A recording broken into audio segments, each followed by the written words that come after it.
Hey, it's Mike, and today we're making Sous Vide sausage. Perfectly juicy meat with the crisp, snappy skin.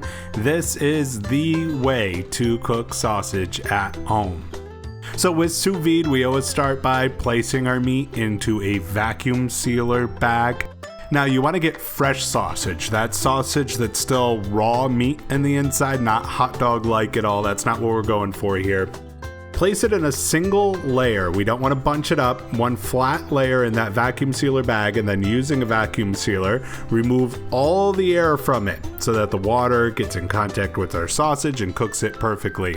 Now, one tip, I always scoop my bag up just a little bit. I hit it with a second seal just to make sure there's no leakage in or out of that bag as it cooks for the sous vide. Because we're going to go ahead and take it out, transfer it over to our water bath, which we've preheated to 150 degrees, and it'll stay in there anywhere from 1 up to 3 hours. Don't leave it for longer than 4.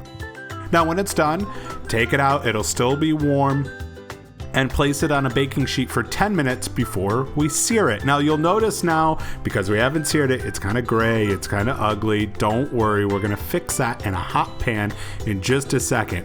Pat it dry. The drier the better. That's how we're gonna get these things nice and seared and brown in your pan. So I use a high heat oil like grapeseed oil or vegetable oil, and then a tablespoon of butter as well. Just, fat is flavor. This is sausage after all. I mean, not a time to get skimpy.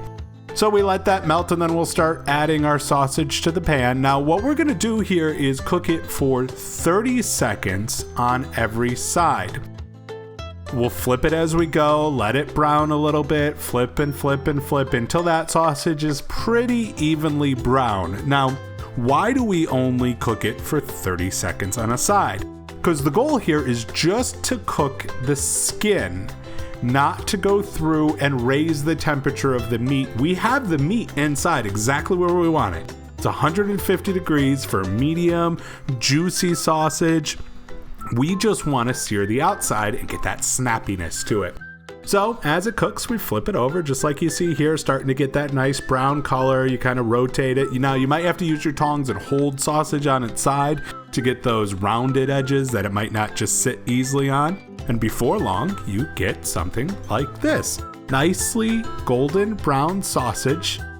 And as they're done, you pull them off, put them on a pan, and then you want to let them sit for 10 minutes because we've worked very hard to this point to get good, juicy sausage. And if you cut into it right away or you bite into it right away, that juice, not only is it really hot, but it's gonna go everywhere, and we wanna keep it in that sausage. So after 10 minutes, we'll go ahead and slice it into 1/2-inch chunks. I like doing this especially if I'm just serving it with mustard on a plate, not in a bun.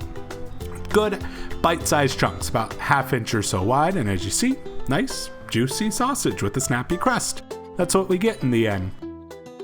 I love this with a grainy mustard. I like it with pierogies. That's kind of the more traditional Polish way to serve this, but really, serve it up just like you want. Put it in a bun. Enjoy. Get the full recipe online at nerdchefs.com.